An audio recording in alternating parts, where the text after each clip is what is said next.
Hallo, mijn naam is Roland Rood. Het blussen van een brand in een hoog gebouw, zoals bijvoorbeeld een recyclinghal of een vliegtuighangar, hoe zou u dat het liefst doen?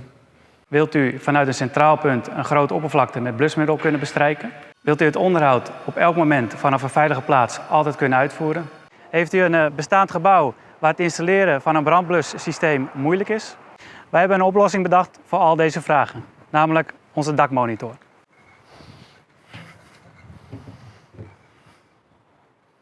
Dit bluskanon wordt geleverd in een gesloten omkasting die eenvoudig in een daksparing geplaatst kan worden. Als er een hotspot gedetecteerd wordt in een gebouw, dan opent zich een luik en richt het bluskanon zich op de brandhaard. Dit kan automatisch gebeuren met behulp van een warmtezoekende camera, maar ook met een joystickbediening. We zijn hier op het dak van het gebouw. Zoals gezegd wordt het bluskanon met omkasting in de daksparing geplaatst en aangesloten op het bluswaternet. Onderhoud en inspectie kan eenvoudig, schoon en veilig van boven uitgevoerd worden via het dakluik. Mocht u vragen hebben over onze oplossing, kunt u altijd contact met mij opnemen. Bedankt voor uw aandacht.